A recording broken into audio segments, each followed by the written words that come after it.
Bloodgood is an iconic Christian metal band known for their powerful blend of heavy metal music and a Christian message. They quickly rose to prominence with the release of their debut album in 1986. And their follow-up albums, including Detonation and Rock in a Hard Place, featured anthems like Crucify and Messiah that solidified their iconic place in the Christian metal genre. And beyond their recorded music, Bloodgood's live performances were legendary for their energy, their presence, their performance, and their passionate ministry and sharing of Jesus. They always lifted Jesus high. Their performances always included testimonies, a sharing of the gospel, often altar calls, and many people came to know Christ. Despite many challenges and controversies, the band remained steadfast in their ministry and mission, proving that heavy metal absolutely could be a viable vessel for the gospel of Jesus. Bloodgood's music and legacy continues to inspire and transform, influencing countless artists and fans. They're a testament to the power of hard rock and heavy metal music to transform hearts and lives for the glory of God. Over the course of their illustrious career, Bloodgood released 6 studio albums, in addition to a number of beloved live recordings. All total, the band blessed us with 64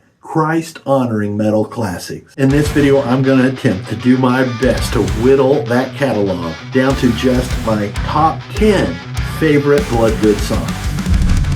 Rocking you up for Jesus Christ with classic-style hard rock music and practical Bible teaching. So for me with Bloodgood, as is the case with all of my favorite Christian metal bands, it's all about impact. It's all about where I was at the time and how God brought them into my life and how their music touched and impacted my life at the time. I surrendered my life to Jesus Christ in 1987, but I didn't hear anything about Bloodgood until around 89. God brought 2 Bloodgood albums into my life that year, and both of them impacted my life in a really awesome way. The first Bloodgood album I ever got a hold of was Detonation. I remember I was living with my friend Mike Davis and his family. There's a long story there, but I lived with him for a short time, and I was in my bedroom, and all I had was a little jam box, and I can't even remember if it was a cassette or a CD, but I dropped it in and I just listened through. First off, the songs were off the charts, amazing, dripped with love for Jesus. And if you remember in past videos, as I was just beginning to cut my teeth on Christian metal, I had no idea whether Saint, which was the only other band besides Stryper that I had discovered, I didn't know if maybe those were the only 2 Christian bands in the world. And so when I came across Bloodgood and I dropped this in, I was like, yes, there was Christian rock.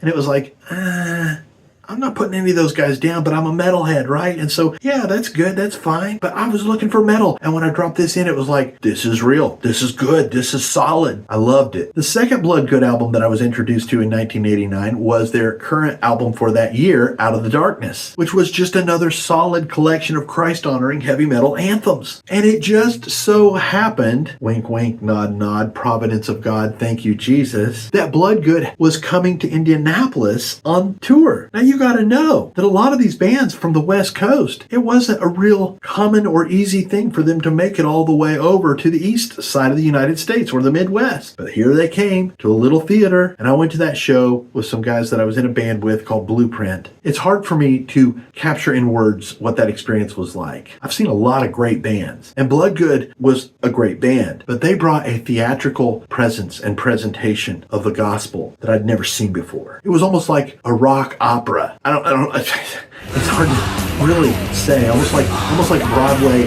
meets Christian heavy metal in a small theater in Indianapolis. They rocked, but they brought Jesus right down to the middle and laid him in your lap and said, he loves you. Now, those 2 albums really impacted my life. That is not to say that there weren't some songs on other Bloodgood albums that made it into the top 10, but those are the 2 that really grabbed me. So with all of that in mind, in absolutely no particular order, there's no way I could rank these, here are my personal favorite top 10 Bloodgood songs of all time.